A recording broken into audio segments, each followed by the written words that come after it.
नमः सिद्धेभ्यः। ॐ नमः सिद्धेभ्यः। ॐ नमः सिद्धेभ्यः। मंगलम भगवान वीरो मंगलम गौतमोगणी मंगलम कुंद कुंदाद्यो जैन धर्मोस्तु मंगलम। सर्वमंगल मांगल्यम सर्वकल्याणकारकम प्रधानम सर्वधर्माणां जैनं जयतु शासनम। वंदे विद्यासागरम। जय बोले अहिंसा परमो धर्म की। शासन नायक भगवान महावीर स्वामी की। आचार्य भगवान श्री कुंद कुंद महाराज की। आचार्य गुरुवर श्री विद्यासागर जी महाराज की। आचार्य श्री समय सागर जी महाराज की।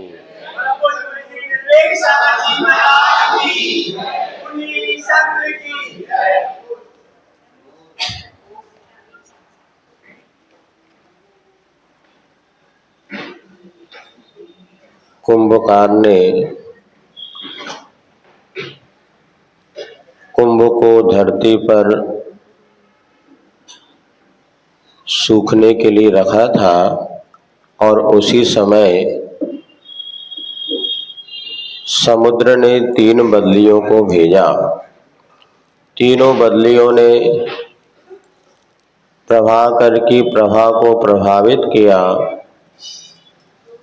और इस दृश्य को देख करके प्रभाकर ने अपना उपदेश प्रारंभ किया, जिसको सुनकर के तीनों बदलियां बाहर भीतर से बदल गई और कुंभकार के प्रांगण में मोतियों की वर्षा हुई। इधर मोतियों की वर्षा होकर सारी खबर जब नगर में पहुंची तो राजा उन मोतियों को लेने के लिए आता है, किंतु जैसे ही राजा के सैनिक उस मोती को उठाने का प्रयास करते हैं तो वहां पर सभी का शरीर कीली जैसा हो जाता है।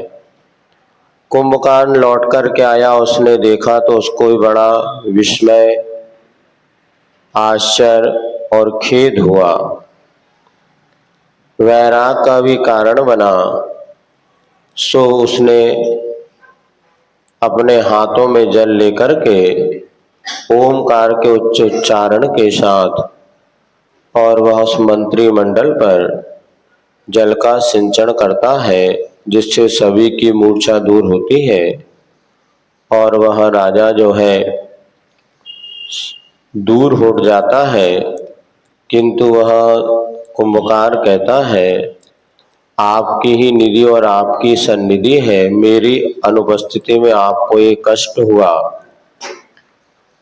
इधर यहाँ पर अपक्व कुंभ जो देख रहा था उसने भी राजा को कुछ संकेत दिया।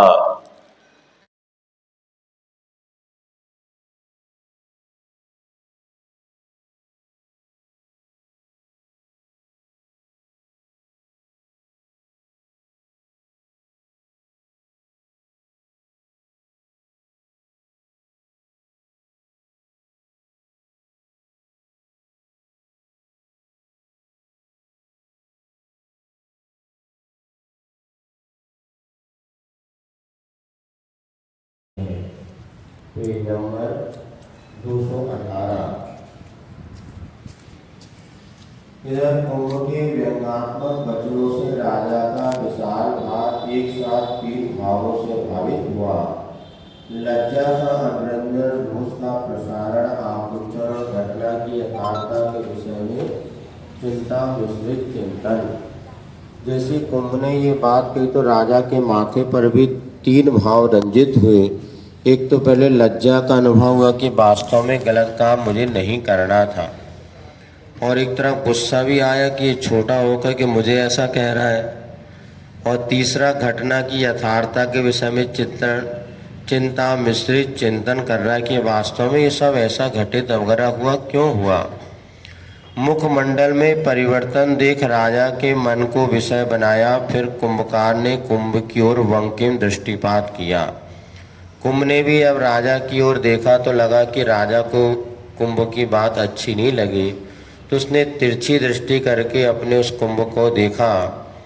आत्मभेदी पर मर्म भेदी, काल मधुर पर आज कटुक कुंभ के कथन को विराम मिले किसी भांति, और राजा के प्रति सदाशय व्यक्त हो अपना इसी आशय से लो कुल क्रमागत कोमल कुलीनता का परिचय मिलता है कुंभ को। बात सही है, लेकिन वो हृदय को वेदन करने चुभने वाली बात थी।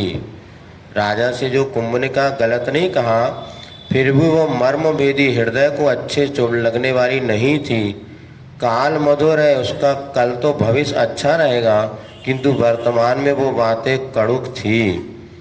अब कुंभ किस बातों पर विराम लगे, ऐसा सोच करके वह जो है कुंभकार कुंभ को कुछ समझाता है।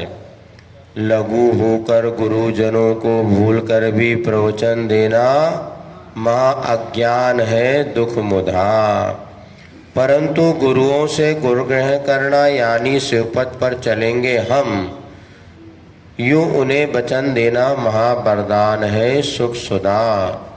और गुरु होकर लघुजनों को स्वप्न में भी वचन देना यानी उनका अनुकरण करना सुख की राह को मिटाना है। बहुत बड़ी नीति यहाँ पर दे दी कि लघु होकर के गुरुजनों को भूल करके भी प्रवचन नहीं देना। बड़े जनों की यदि कोई गलती कमी पकड़ आ जाए तो उसको किस तरह से समझाना, इसके विषय में भी बहुत सावधानी रखनी पड़ती है। जैसे जब आदिनाथ भगवान को वैराग्य नहीं हो पा रहा था, इधर इंद्र को चिंता होने लगे कि 84 पूर्व कोटि की जो आयु है, इसमें 83 पूर्व कोटि व्यतीत हो गए, किंतु अभी भी राग रंग नहीं छूट रहा, क्या करें कैसे समझाएं। इंद्र को चिंता होने लगी। फिर उसने एक नीलांजना की व्यवस्था की जिससे कि उनको वैराग्य हो जाए।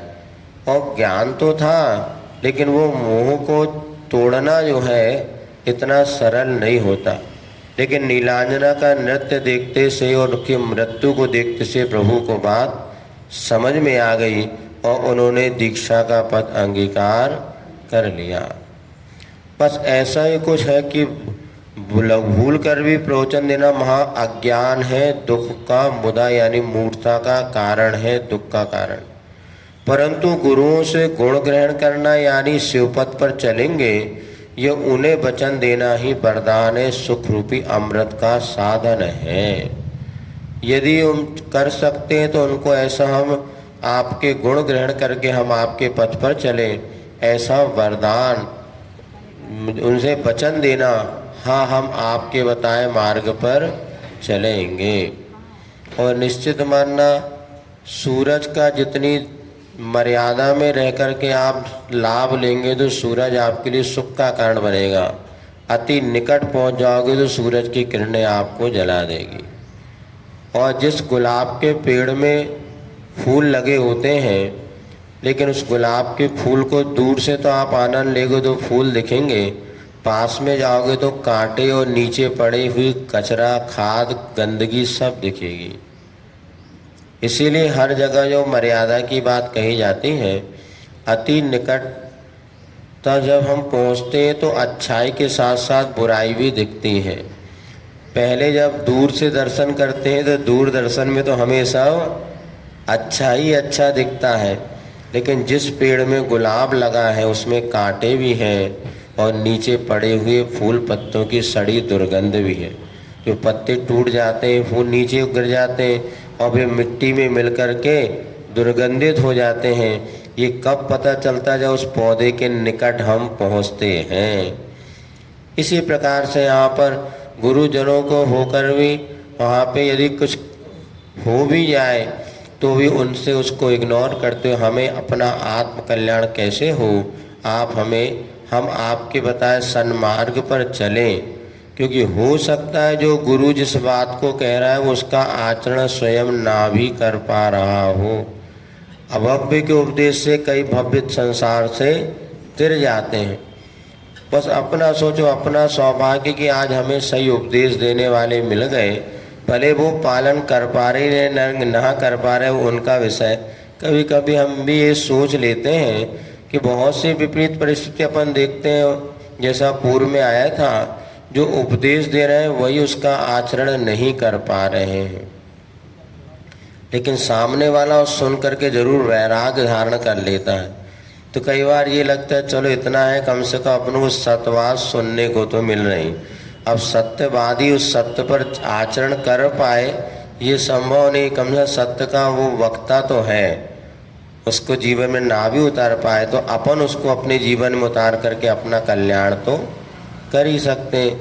इसलिए गुरु होकर, और दूसरी बात, गुरु होकर लघुजनों को स्वप्न में भी वचन देना, यानी उनका अनुकरण करना सुख की राह को मिटाना है। बड़े और लघुजनों करता जो अपने आश्रय है या निम्न है उनको अपन वचन देना भी, ये भी एक प्रकार से सुख की राह को मिटाना। इसलिए आचार्य महाराज के पास जब कभी हम लोग भी जाते कुछ कहते हैं, हाँ देखो देखो, सोचते हैं, करते विचार, कई वो वचन नहीं देते। इतने दिन हो गए आप कुछ कह ही नहीं रहे। अभी यहाँ की बात है, हम लोग सिद्धवरकूट में थे और एक ब्रह्मचारी जी पहुँचे, धर्मचंद जी और थे, या और कुछ नाम हो सकता, विस्मरण हो रहा होगा। एक ब्रह्म संलेखना के लिए वहाँ पर पहुँचे। आनंद सागर जी उनका नाम रखा था, अशोक नगर के थे भी बाबा। वो आचार्य के पास संलेखना के लिए पहुँचे, उनको क्षुल्लक दीक्षा दे दी। अब भी कहें आचार्य मुझे मुनि बनने हैं। अब उनकी उम्र कम से कम 80-85 साल की हो गई। मुझे मुनि दीक्षा चाहिए। हाँ हाँ, भावना भाव विशुद्धि बढ़ाओ, देखते हैं देखते हैं देखते हैं। 1 दिन 2 दिन 8 दिन हो गए। अब फिर जब आज एक दिन कहले, कब तक कहो देखा देखा, जो करो भी कि नहीं करो। पापा तो थे बुजुर्ग से, आचार्य हम सब ने इतने हंसे, आचार्य से पेट देखा देखा कितने दिन हो गया। बोला कौन में ज़्यादा जीने, अब देखत हैं सोचते हैं 8 दिन तो हो गए, कब तक कहो देखा, बताओ कब दे रहे मुनि दीक्षा। ऐसे उन्हें एकदम कह दी। हाँ आचार्य से मुस्कराए, धीरे हाँ आशीर्वाद दे दिया। अब वो फिर हम लोगों को बुलाया, बोले बात ऐसी, अब इनकी अवस्था ये है, अब मैं कैसे इनको मुनि, भावना तो बहुत तीव्र हो। जब पूछा मुनि बनने के बाद खड़े होकर आहार नहीं होगा तो क्या करेंगे, संलेखना चले, छोड़ दूंगा, मुझे कुछ नहीं करना, मुझे मुनि बनना है बस, ना खाना पीना, सारा विकल्प है ही नहीं मुझे। अब आचार्य ने इतनी भावना देखी, हम लोगों को बुलाया, बोले क्या करना है। हमने कहा गुरु जी जैसा आप उचित करें। बोले देखो इनको दिगंबर तो बना देते हैं, किंतु 28 मूल गुण नहीं देंगे, मुनि व्रत नहीं देंगे, से उनको नग परिग्रह का पूरा त्याग करके आर्यिकाओं को बुलाया, तुम्हें इनको नमोस्तु करना है। और हमें कह दिया हमें इनको नमोस्तु नहीं करना, क्योंकि ये मुनि से परिग्रह त्यागी है, लेकिन हम इनको अभी महाव्रत नहीं दे रहे हैं। ना केस तो अब इस उम्र में कहाँ केस तो करवाएंगे, कोई परिणाम बिगड़ गया, तकलीफ हो गई और अंतिम अवस्था चल रही है, तो हाँ हाँ खूब मनता, तो उनको नग्न कर दिया। और दिगम पीछी तो थी उनके हाथ, छुल्लक तो थे। अब वो बड़े सामायिक ऐसे करते थे, यूँ बैठ जाए तो बिल्कुल वो 2 घंटे हिलते तक नहीं थे, गर्दन तक नहीं हिलती थी। अब उनके लिए आहार वगैरह तो कम हो गया था, और जब मुनि बना दिया आर्यिकाओं ने, सबने नमोस्तु किया। हम लोग बाद में हाँ हाँ, तब उनको कौन समझ में आ रहा हो क्या कर रहे हैं। हाँ उनको खुश हो गया कि मैं मुनि तो बन गया। अब दूसरे आहार करने के लिए जब उनको खड़ा किया, आहार कहे तो खड़े तो जैसे तैसे हो गए। अब अंजलि कहाँ बंद भी चली, कहूँ अंजलि अभ्यास भी नहीं था। फिर उनको 2-3-4 अंजलि बांध करके हम लोगों ने पकड़ के और पानी पिलाया, लेकिन वो मुख में आधा गया और आधा गिर गया। मैंने समय पहले कटोरा में लेते थे, अब जब अंजलि में लिया तो बा मुश्किल से 3-4 अंजलि पानी, 10 बार जब उन्होंने किया तो 2-3 घूंटे ही पानी गया होगा। अब बैठा दो, बैठा दिया। अब बैठाने के बाद सोचा कि इनकी परीक्षा करनी चाहिए, तो छुल्लक जी महाराज प्यास लग रही, पानी दे दें। तो ना मैं तो मुनि था, तो उनको बोलता मैं मुनि हूँ, अब मुझे बैठ गया, अब मुझे पानी नहीं पीना। तो सोचा उनको कटोरा वगैरह को दे दो, उनको नहीं, इतनी जागृति तो थी मैं मुनि हूँ मुझे। और बस उसी तरह उन्होंने त्याग किया, प्रत्याख्यान ले लिया, और 1-2 दिन में उनकी संलेखना आनंद सागर उनका नाम था, वहाँ के थे, आश्रम में रहते थे। उनकी नातन भी आरिका थी, उसका भी नाम आनंदमती था।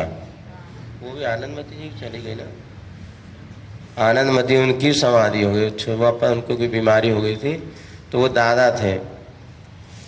तो ये स्थिति उन्होंने बनना था। अब आचार्य श्री भी क्या करें, हर बात को हाँ कह के कैसे, वो वचन कभी देते नहीं थे। उन्होंने कहा इसी में आगे, मैंने अपने गुरु को वचन दिया हूँ कि मैं किसी को वचन नहीं दूंगा, और यही उनके सबसे बड़ी सुरक्षा का अस्त्र रहा। वो पूरे दुनिया में सब उन्होंने किया, लेकिन वो कभी किसी से बंधे नहीं। अभी हम प्रसंग आ रहा, तो बहुत एक संस्मरण के रास्ते में हम विहार करते एक गाँव नगर में पहुँचे, वहाँ एक आरिका संघ भी आया था। और तो आरिका संघ आया जब, तो पूछा, तो ऐसी चर्चा चली कि आचार्य शांति सागर महाराज जी का उस दिन समाधि दिवस पड़ा था बीच में, ये भादो शुक्ल दूर हो गया नहीं, वो सॉरी कोई ऐसा प्रोग्राम पड़ा। तो उस समय हमने जब पूछा कि आपके लिए प्रवचन हुआ, तो उन्होंने शांति सागर जी की जय ना बोल करके अपने परंपरा से जय बोली, और हम लोगों ने शांति सागर जी का उस समय जय बोल करके, और वो कोई प्रोग्राम था शुरू किया, संस्मरण बनाया। फिर बाद में वो आरिका संघ हमारे पास आए, नमोस्तु किया, बोले महाराज हमारी शांति सागर जी के प्रति बहुत आस्था है, किंतु क्या करें हम बंधे हुए हैं। बंधे हुए हैं, बोले हम जो सेठ हमारी व्यवस्थाएं करते हैं, पूरा साल भर का बिहार कराते हैं, आहार कराते हैं, उनकी गाड़ी नौकरी सब चलते हैं, उन्होंने हमें ये कहा है कि तुम्हें सिर्फ इन महाराज की जय बोलना है, इन महाराज की जय नहीं बोलना। और हम बोले अगर बोलेंगे तो हमारी ये सब व्यवस्था गड़बड़ हो जाए। उनके ये बात को सुन कर के हमें लगा देखो साधु कैसा पराधीन हो जाता। अब चूँकि आरिका संघ थी, अब उनको बिहार का उन 3-4 कर्मचारी थे, उनको जो 15-15 हज़ार पर उनकी तनख्वाह देना, और जो सेठ वगैरह थे उन्होंने जो अपने जो कि दूसरी परंपरा का निर्वाह करते थे। अब उनका ये कहना नहीं, अगर आप इनकी जय बोलेंगे तो हम आपको मतलब नहीं बोलना। अब उनका अनुभव कह रहे मेरी हमारी महाराज जी पूरी आस्था शांति सागर जी के प्रति, लेकिन हम उनकी जयकारा नहीं लगा सकते। ये ऐसी पराधीनता हो जाती। तो आचार्य महाराज हमेशा सिंह वृत्ति के साथ रहे हैं, और उन्होंने कभी भी किसी को इस तरह से वचन तो दिया नहीं, हाँ भैया देखो करना, और अपना जीवन उन्होंने इस तरह से निकाल दिए। नहीं तो आज साधु संघों में ऐसी दशा है कि कई जो, तो एक उदाहरण हमें आंखों में देखने में आया, कई बार तो बहुत विपरीतता हो जाती हैं। इसीलिए स्वप्न में भी लघुजनों को वचन देना यानी सुख की राह को मिटाना है। पर हाँ, विनय अनुनय समेत यदि हित की बात पूछते हो, पक्षपात से रहित हो, अक्षघात से रहित हो, हित मित मिष्ट वचनों से उन्हें प्रवचन देना, दुख के राह को मिटाना है। यदि कोई विनय अनुनय से आ जाता है, महाराज हमारे कोई आत्म कल्याण का मार्ग बता दो, और पक्षपात से रहित होना चाहिए। अब वो कोई आता, महाराज उनकी सुन लो उनकी सुन लो, वो हम भैया दोनों सामने आ जाओ तो कुछ चर्चा करें। अब तुम उनकी बता रहे, वे उनकी बता रहे, हम कौन की सही माने बताओ। और अलग से हमारी सुनो, हम कोई अलग से नहीं, आओ तो दोनों साथ में आओ तो कोई केस निपटाए। वैसे कोर्ट तो है नहीं ये। अब कोई बात है तो भैया दोनों पक्ष आ जाओ, पक्षपात से रहित अपनी बात हो तो कह दें। अक्षघात माने, अक्ष माने इंद्रिय, क्या कहते हैं वो कहते ना, तो पक्ष वो होता है लकवा जैसा। अक्ष माने इंद्रियों से के, हाँ ने पक्षपात और अक्षघात से संभवतः इंद्रियों की विकलता से, ज्ञान की विकलता से रहित हो। यदि कोई आ जाए हमें तो हित मित मिष्ट वचनों से उन्हें प्रवचन देना, बस दुख की राह तभी मिटेगी। और कोई अलग से आता, महाराज ये समस्या क्या भैया, ज़्यादा समस्या हो तो वास्तुशास्त्री से मिलो ज्योतिषाचार्य से मिलो, हमारे पास तो तुम धर्म के बात बता। क्योंकि जिनके पास जो ज्ञान है वो सोचो, अब हमसे पूछो तो क्या बताएं, हम तो कहते ये दुकान नहीं चल रही है तो चले आओ उधर उनसे पूछो वो बता देंगे। या हमारे पास तो दुकान छोड़ना हो तो पूछो महाराज दुकान कैसे छोड़ दे कल भी एक सज्जन आए थे शाम को, महाराज दुकान खोलना, अच्छा सा मुहूर्त वूर्त बता दो। हमने कहा भैया दुकान छोड़वे को तो मुहूर्त हमारे पास है, अब खोलवे का मुहूर्त तो पंडित विद्वानों से पूछो जिनका इनका ज्ञान है। ऐसी स्थिति। बाकी व्यक्ति की श्रद्धा आस्था होती महाराज जो आप कहते हो तो वो ठीक सब कर लें। कुछ लोग ऐसे आते हैं तो कई बार हम कह देते भैया 5 कल्याणक होते हैं तीर्थंकर के, ये 5 कल्याणक की तिथि काल मंगल है, यदि आपका मन हो तो मोक्ष कल्याणक को सबसे पहले देख लेना, और मोक्ष कल्याण में नहीं बने तो ज्ञान कल्याणक, नहीं तो अंत में गर्भ कल्याण तो सबसे फाइनल तिथि। इससे ज़्यादा ज्योतिष अपन ने ज्ञान किया नहीं और बढ़िया काम चल रहा है। हाँ, और वैसे भी हर ज्योतिष वगैरह में जिसका गुरु बलवान हो उसके लिए सारे के सारा ज्योतिष फैल है। हम लोग आचार्य के साथ विहार करके गए, हाँ जैन साहब कह रहे हैं उनको, हम लोग गुरुजी के साथ विहार करके गए तो वहाँ पे वेदी प्रतिष्ठा होनी थी, कोई मूर्ति ही नहीं था। अब कहने लगे आचार्य महाराज हमें वेदी प्रतिष्ठा कराया। बोले पूछो पंडित लोगों से, वो भैया लोग कहने लगे महाराज अभी तो कोई मूर्ति नहीं है। तो कहने श्रावण महाराज हमें कोई मूर्ति नहीं चाहिए, आप आ गए इससे बड़ा हमें कोई मूर्ति तो चाहिए नहीं, आप तो बस करा दो।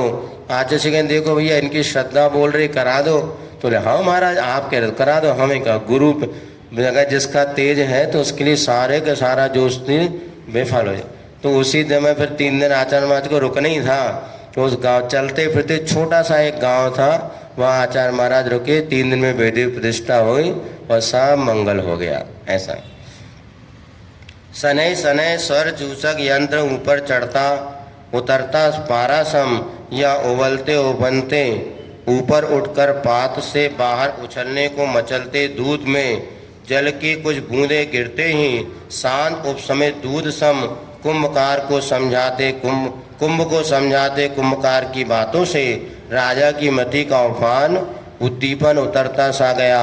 अस्त व्यस्त स्थिति अब पूरी स्वस्थ शांत हुई देख फिर से निवेदन कर जोड़ प्रार्थना, हे कृपाण पाणी कृपा पात्र कृपा प्राण कृपा पात्र पर कृपा करो, यह निधि स्वीकार कर इस पर उपकार करो, इसे उपहार मत समझो, ये आपका ही हार है श्रृंगार है, आपकी ही जीत है, इसका उपभोग उपयोग करना हमारी हार है स्वामीन।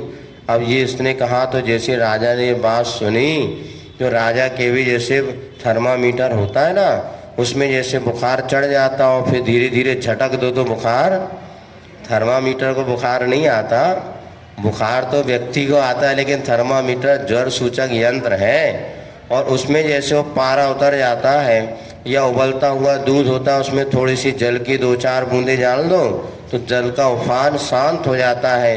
इसी प्रकार कुंभकार की बात सुनते ही कुंभ की बुद्धि में जो उफान था वो क्रोध उसका शांत हो गया, मानो ईंधन के अभाव में वह अग्नि जैसे शांत हो जाती है।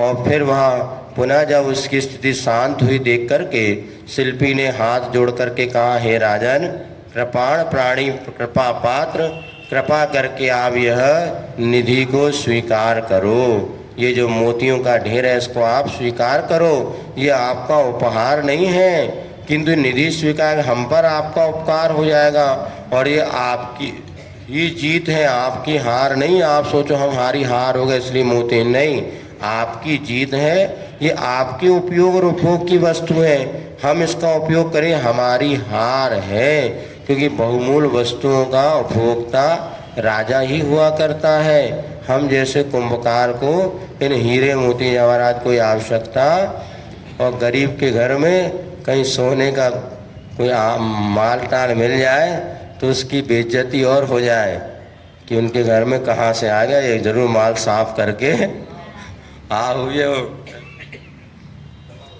इसीलिए बहुमूल्य वस्तुओं का उपभोग करना हमारे लिए हार है, किंतु आपके लिए ये सब उपहार है। थोड़ा बोरियों में भरी उपरिल मुक्ता राशि बाहर की ओर झांकती कुंभकार की इस विनय प्रार्थना को जो राजा से की जा रही है, सुनती देखती समझ भी रही है राजा की मन की गुदगुदी को। कौन, जो मोती थे ना, राजा की गुदगुदी को देख रहे हैं मन में कि मिलता रहा कि पूरे मोती मिल जाए, मनो अब बेइज्जती भी हो गई, क्या करे।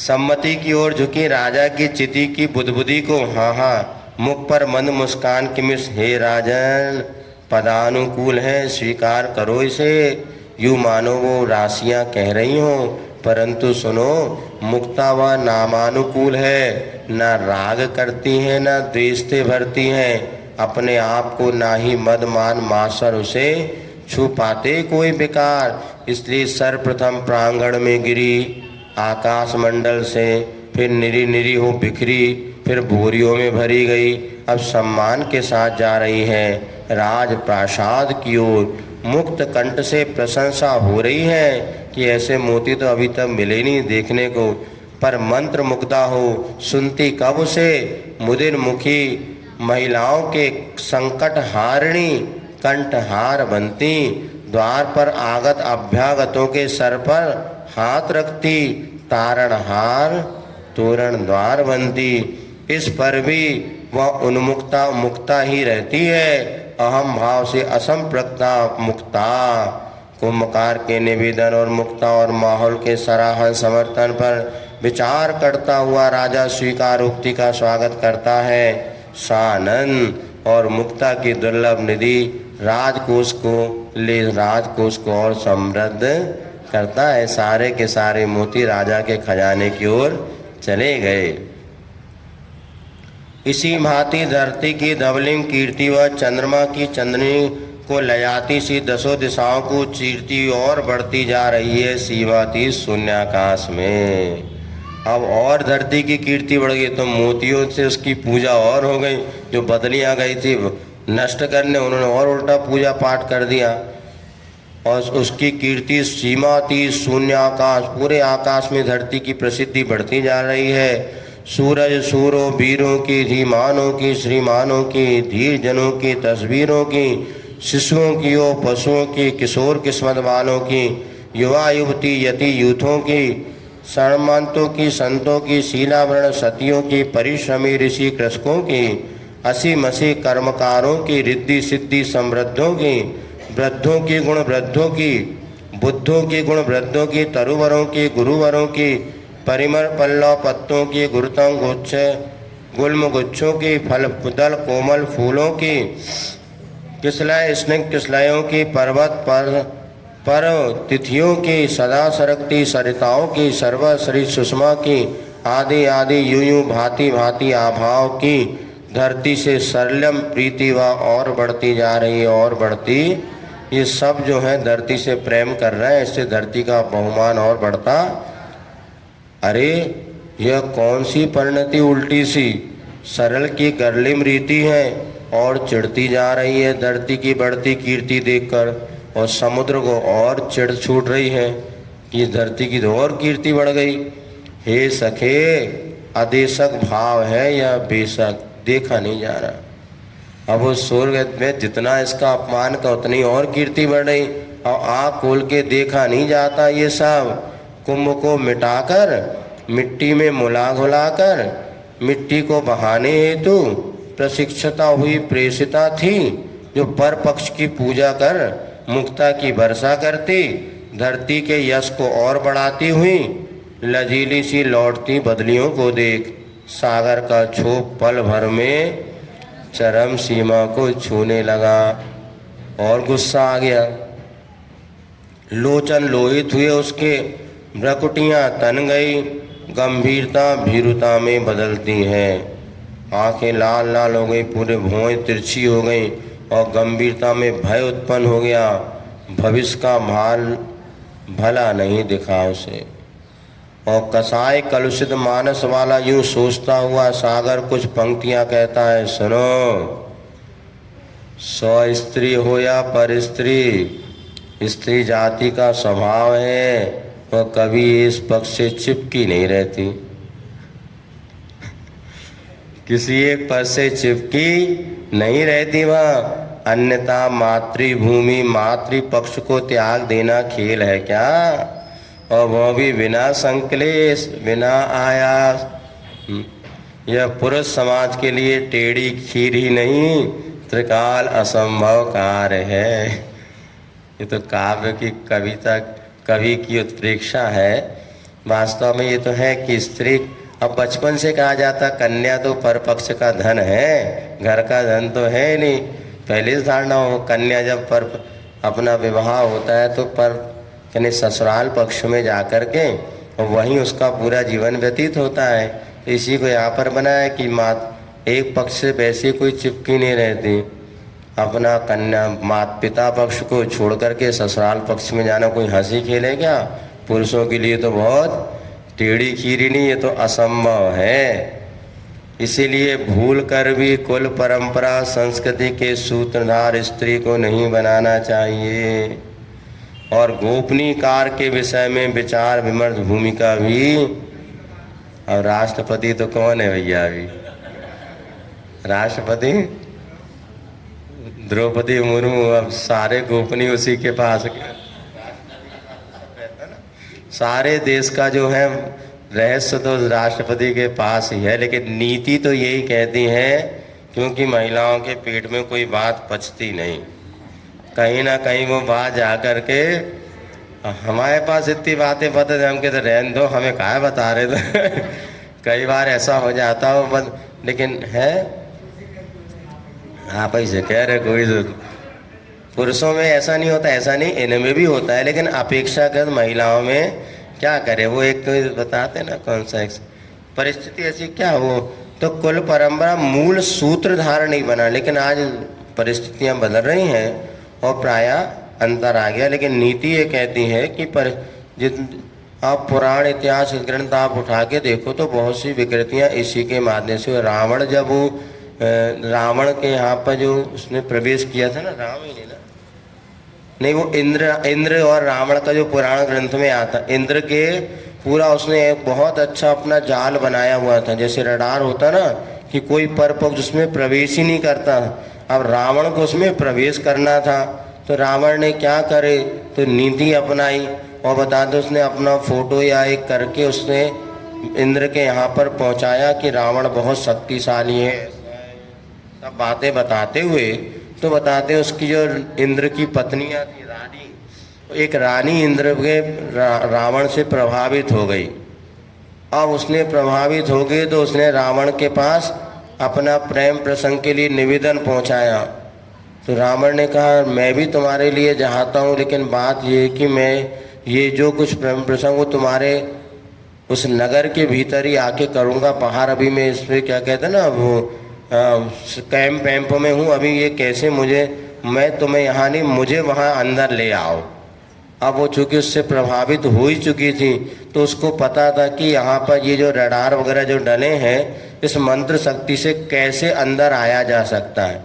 और उसने बताते वहाँ पर जाकर के रावण की बातों में आ गई और रावण को भीतर आने का मार्ग उसने बता दिया, और जो कैसे वो बंधन को तोड़ा जाता उसी से फिर रावण भीतर आ गया।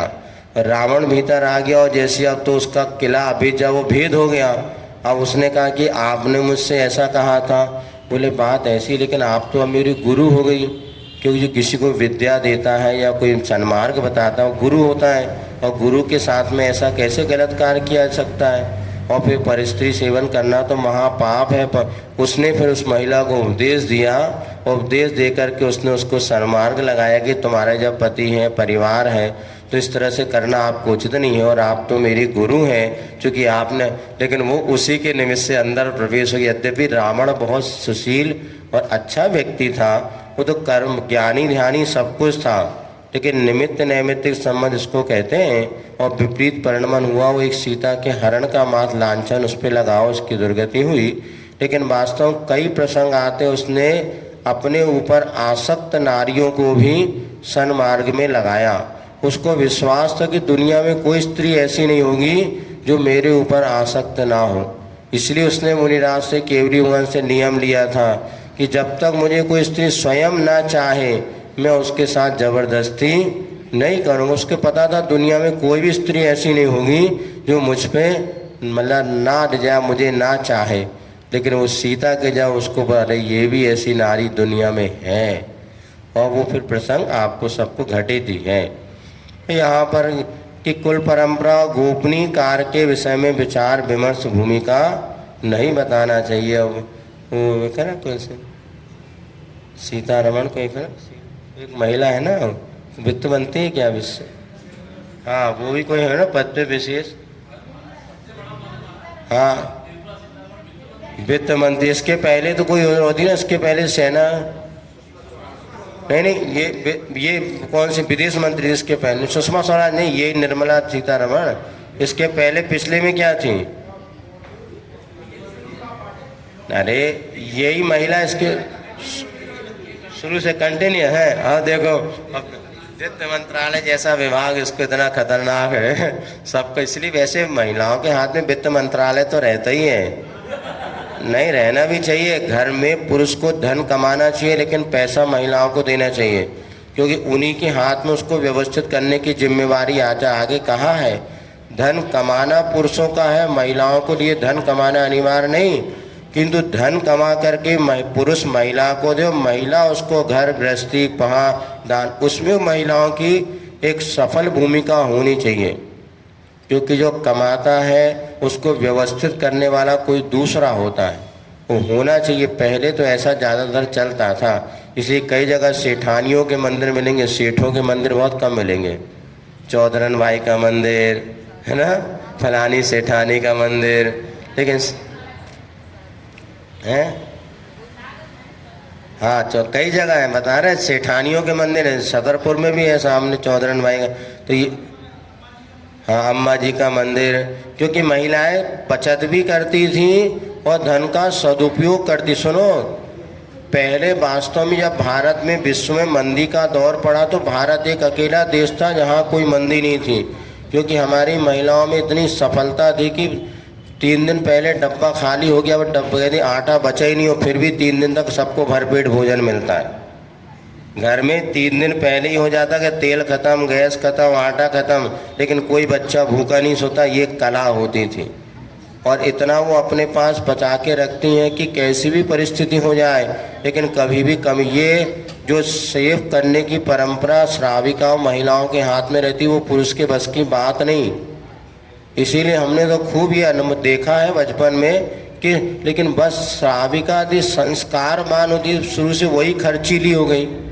पहले हमने कभी नहीं देखा कोई हमारी बहनें या श्राविका होटल में खड़े होकर खाना खाती, चाट के ठेले पे, चाट के ठेले पे कहीं खाना भी होता था तो घर में वो ले आओ पानी वगैरह, पता था पूरी घर में पानी बना के घर में खा लो। अब तो आप देखेंगे 80% होटलें भरी हैं तो महिलाओं से, 80% जो चाट के ठेलों पे अब आप लोगों के यहाँ दिख नहीं रहा, खड़ा होगा आसपास ठेला देख लेना, दिन भर में लड़कियाँ ही चाट के ठेलों पे 80%। हमारा टीकमगढ़ में चातुर्मास था तो बाजू में चाट के ठेले लगते थे, दिन भर महिलाओं लड़कियों की लाइन। अब कोई शर्म नहीं कि खड़े होकर के ठेले पे कैसे खाएं, बढ़िया ठेले पे खड़े होकर के। ये जो परिवर्तन आया ना, अब जो होटलों की गुरु कृपा, जो हर महिला बड़े से लगभग बताते हैं रविवार को जो घर में खाना बनना ही नहीं है, शाम को चलो बाहर ले चलो, कैसा बख्शा बख्श खा रहे हैं, कोई भरोसा नहीं। ये जो विकृतियाँ आ गई, इधर इंदौर में 56 दुकान वगैरह में हमने देखा, सब लड़की महिलाओं की भीड़ लगी। ये जो खाने पीने की दरिद्रता जो आ गई ना, अब मर्यादा भी समाप्त हो गई, और घर में जो बरकत होती थी, मतलब 100 रुपये 500 रुपये कमाने वाला पुरुष भी महिला उतने में पूरा घर खर्च चलाती थी और सब कुछ होता था। अब दोनों मियाँ बीवी लाख लाख रुपया कमा रहा है, इसके बाद भी 25,000 नहीं बच रहा। महिलाओं ने अपना जो था वह उसको वित्त मंत्रालय का जो मैनेजमेंट था वो भूल गए। अब हम भी कमाने लगे तो 20,000 की तो मेकअप किट चाहिए। बता दो मेकअप किट आती, किसी ने बताया 20,000 का एक डब्बा आता है और वो उसमें क्या क्या रहता पता नहीं। और ब्यूटी पार्लर ने और 5-2-3 हज़ार, टैटू मैटू और ये सब ऐसी नई नई विकृतियाँ आ रही। अब टैटू पहले पुरुष बनाते थे, अब महिला मोड़ियों में ऐसी हो गई कि धोड़ बे और सबके जीव। अब क्या करें, कुछ नहीं, प्रवचन करो बस क्या कर सकते, कभी बस की बात नहीं, क्योंकि जिनको ज़िंदगी जीना है वो आते ही नहीं ना। अब जैसे यहाँ पे अभी देखो मैं मतलब 30% बहुएँ होंगी तो 60-70% सासुएँ हैं, और ससुरा है 80%, बेटा है 20%। अब जिनको ज़िंदगी चले, जिनको जीना, उनको हम कैसे बुलाओ, कोई साधन भी नहीं दिखता अब, क्योंकि उनको वह खाना कमाना से लेकर के और कुछ है ठीक है। हम तो सोचते पंचम काले जे मिल रहा है हमें बहुत है, आगे वाले पाली को पी जे भी मिलवे वाले पप्पा बहू नहीं है, जे भी कड़ गए बेटा बैठे रहो फिर। ठीक है, अच्छा है, अभी जितने बचे हैं बहुत अच्छा। इसीलिए धरती के प्रति वैर वैमनस्य भाव, गुरुओं की प्रति भी गर्वीली दृष्टि, सबको आधीन रखने की अदम्य आकांक्षा, सर्वभक्षिणी वृत्ति, सागर की स्थिति को देखकर तेज प्रभाकर को सहा नहीं गया वह सब। अतः रवि ने सागर तल के रहवासी तेज तत्व को सूचित किया, गूढ़ संकेतों से सचेत किया, जो प्रभाकर से शासित था। जातीयता का साम्य भी था, जिसमें परिणाम स्वरूप तुरंत बड़वानल भयंकर रूप ले खौल उठा। समुद्र में दावा बड़वानल, समुद्र में आग लगती है उसको कहते हैं बड़वानल, और जंगलों में उसके कहते हैं दावानल। तो समुद्र में भी भीतर तेज तत्व छुपा है, यदि वो भड़क जाए और समुद्र में आग लग जाए तो पूरा पानी क्षण मात्र में सूख जाता है। ऐसी किंवदंती आगम में ये अपन पढ़ते हैं। तो यहाँ पर बड़वानल जो समुद्र की गहराई में था, उस समुद्र को जब देखा उसने कि इसने पहले उद्यम किया, अब फिर इधर नारी को डांटने लगा वो, और देखो वो उबल गया। सूरज ने कहा तुम संभालो, सूरज ने कहा समुद्र को संभालो, तुम तेज तत्व को देखो कितना उद्यम कर रहा है ये समुद्र। तो भयंकर बड़वानल कहता है, हे क्षार का पारावार सागर, तुझे पी डालने में एक पल ही पर्याप्त है मुझे। यूं बोल उठा। आवश्यक अवसर पर सज्जन साधु पुरुषों को भी आवेश आवेगों का आश्रय लेकर ही कार्य करना पड़ता है, अन्यथा सज्जनता दूषित होती है, दुर्जनता पूजित होती है, जो शिष्टों की दृष्टि में इष्ट कब रही। आवश्यकता पड़ने पर सज्जन पुरुषों को भी आवेश और आवेग का सहारा लेना पड़ता और लेना ही चाहिए, अन्यथा सज्जनता तो दूषित हो जाएगी और दुर्जनता पूजित हो जाएगी। यदि सज्जन पुरुष सही समय पर सही कार्य में अपना यदि पुरुषार्थ या नहीं दिखाएंगे तो दुर्जन व्यक्ति का ही राज हो जाएगा। कई लोग कहते हैं महाराज ये सब आजकल धन फन देख करके लगता अपना धर्म ध्यान करो, क्या करना। बात सही भी है, लेकिन कभी कभी लगता अच्छे लोग आगे नहीं आएंगे तो बुरे लोगों का भी साम्राज्य हो जाएगा। और ये बात है कि अच्छे लोगों के लिए संघर्ष वो सोचते क्या सब इतनी इतनी सी बातों के लिए क्या जीवन भर संघर्ष करना, छोड़ो तो दो। लेकिन यदि सभी अच्छे लोग छोड़ते चले जाएंगे तो वो जो दुर्जन लोगों का साम्राज्य हो जाएगा, और आज वही हो रहा है। कोई अच्छा व्यक्ति इन सब राजनीति बुरे कामों में फंसना, मंदिर के कामों में, समाज के कामों में, देश के कामों में अच्छा व्यक्ति सोचता भैया दूर रहो, भगवान की पूजा करो, अर्घ चढ़ाओ, परिणाम संभालो, घर जाके बैठो। सब कुछ करने के बाद या करो नहीं करो दोनों स्थिति बनती है। तो इसीलिए यहाँ पर फिर भी आवश्यक अवसर पर तो सज्जन पुरुषों को भी बोलना ही चाहिए, अन्यथा दुर्जनता शिष्टों की दृष्टि में वह दुर्जनता कभी भी इष्ट नहीं है। कथनी में और करनी में बहुत अंतर है। जो कहता है ना वह करता नहीं, और जो करता है वह यूं ठाका लेता हुआ सागर व्यंग कसता है। और सागर ने बात सुनी वो व्यंग कसता है, हंसता है, ये बातें नहीं बताओ। जो कहता है ना वो करता कुछ नहीं है। तुम कह रहे हो पी डालूंगा, हिम्मत है क्या? और जो करता है ना वो कहता नहीं, चुपचाप कर देता है, तुम बोलते रह जाते, वो काम करके दिखा देता है, ये तो निश्चित है। ऊपर क्या कहता है सागर, सुनो, ऊपर से सूरज जल रहा है, नीचे से तुम उबल रहे हो, और बीच में रहकर यह सागर कब जला कब उबला, इसका शीतल सिलिया कब बदला। हाय रे, शीतल योग का पाकर भी तुम शीतल कहाँ बने, तुम में ईष्णत को कब उगला। और दूसरी बात यह है कि तुम्हारी उष्ण प्रकृति होने से सदा पित्त कुपित रहता है और चित्त क्षुभित रहता है।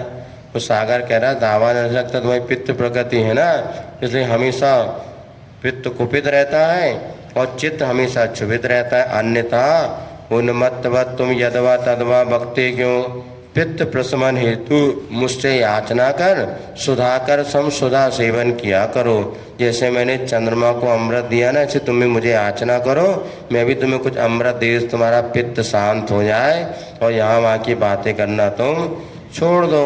और प्रभाकर का पक्ष लिया ना करो, ज़्यादा सूर्य का पक्ष मत लो, तुम तो शांति से मेरे तल में रहो और मुझसे सुधाकर ले करके उसका पान करो। कूट कूट कर सागर में कूटनीति भरी है, पुनः प्रारंभ होता है पुरुषार्थ, पृथ्वी पर प्रलय करना प्रमुख लक्ष्य है। इसीलिए इस बार पुरुष को प्रशिक्षित किया है प्रचुर प्रभु समय देकर। वह पुरुष हैं 3 घन बादल, बदलियां नहीं, दल बदलने वाली, झट सी दया से पिघलने वाली। आई समझ में? अब बादल को प्रशिक्षित किया, बदलियां नहीं, दल बदलने झट से बदल गए, हाओ हाओ 1 मिनट में बदल गई वे। अब 3 बदलियां नहीं, दल बदलने वाली, झट सी दया से पिघलने वाली, थोड़ी सी बातों में पिघल जाओ। इस बार 3 घन माने सघन बादल तैयार किए। कैसे बादल? सुनो, शुभ कार्यों में विघ्न डालना ही इनका प्रमुख कार्य है, इनका जगन परिणाम है, जगन ही काम है और घन इनका। सागर में से उठते उठते क्षार पूर्ण नीर भरे क्रम क्रम से वायुयान सम अपने अपने दलों सहित आकाश में उड़ते हैं। पहला बादल इतना काला जिसे देखकर अपने सहचर साथी से बिछड़ा भ्रमित हो भटका भ्रमर दल सहचर की शंका से मानो बार बार इसमें आ मिलता हूँ। पहला इतना काला था, भौरा जो है ना काला, सोचा रे यही तो मेरा मित्र है, तो अपने मित्रों को छोड़ के इससे आके दोनों इतने काले थे। और निराश हुई लौटता, यानी भ्रमर से भी अधिक काला है यह पहला बादल कृष्ण लेस्या। दूसरा, दूर से विष उगलता विषधर सम नीला, नीलकंठ लीला वाला, जिसकी आवा से पकी धान, पीली धान की खेत भी हरित आवा से भर जाती। और अंतिम दल तो कबूतर रंग वाला है। ये यूं तीनों ही तन के अनुरूपी मन से कलुषित हैं, कृष्ण, नील और कापोत लेशा, अशुभ लेशा है। इनकी मनोमीमांसा लिखी जा रही है। अब देखो इनका मन कैसा है, सुनो। चांडाल सम प्रचंड शील वाले हैं, घमंड के अखंड पिंड बने हैं, जिनका हृदय अदय का निलय रहा बना है। रह रहकर कलह करते ही रहते हैं ये, बिना कलह भोजन पछता ही नहीं। इन्हें कई लोग की आदत हुई, जब तक घर में 2-4 बात सुना ना दे, सुनना नहीं, तब तक भोजन ही पछता। और भोजन करने आए तो फिर जब तक 2-4 तब तक भोजन ही नहीं पछता। क्या करो, अपनी अपनी प्रकृति है। ये है कृष्ण लेस्या का प्रतीक, जिसको बिना कला करे भोजन ना पचे, समझना हो कृष्ण लेस। इन्हें देखकर दूर से भूत भाग जाते हैं भय से। भयभीत होती अमावस्या भी इनसे दूर कहीं छुपी रहती है। यही कारण है कि मास में एक ही बार बाहर आती है आवाज तजगर। अमावस्या भी कृष्ण बादलों से डरती, निशा इनकी बहन लगती है। सागर से शशि की मित्रता हुई है। अपयंश कलंक का पात्र बना शशि। किसी रूपवती सुंदरी से संबंध ना होने से शशि का संबंध निशा से हुआ है।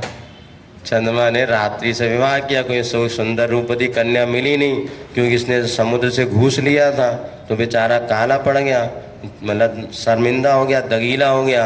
अब उसकी शादी नहीं हो रही थी, उसने निशा से शादी करी रात्रि से, शशि का निशा। सो सागर को श्रेय जाता है, सागर ने सब सेटिंग बनाई। मोह भूत के भसीभूत हुए किसी कभी किसी तरह भी किसी के बस में नहीं आते। ये दुरासही हैं, दुष्ट रहे हैं, दुराचार से पुष्ट रहे हैं, दूसरों को दुख देकर दूसरों को देखते ही रुष्ट होते हैं।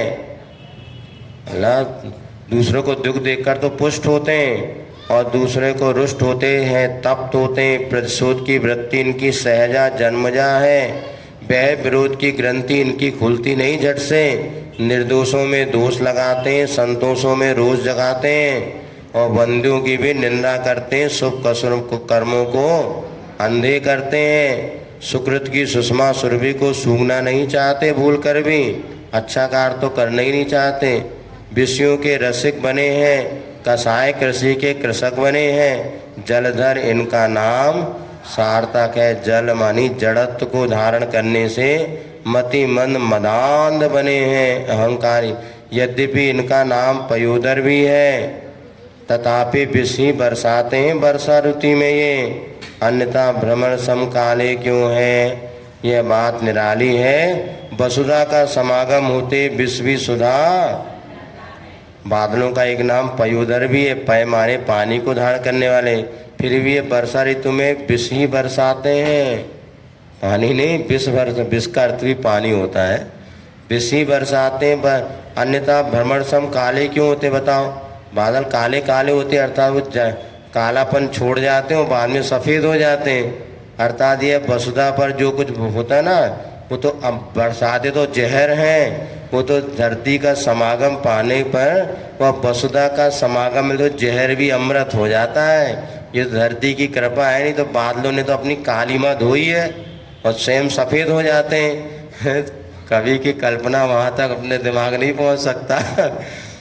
वो जो बादल काले काले जब बरस जाते हैं उसके बाद देखना कैसे।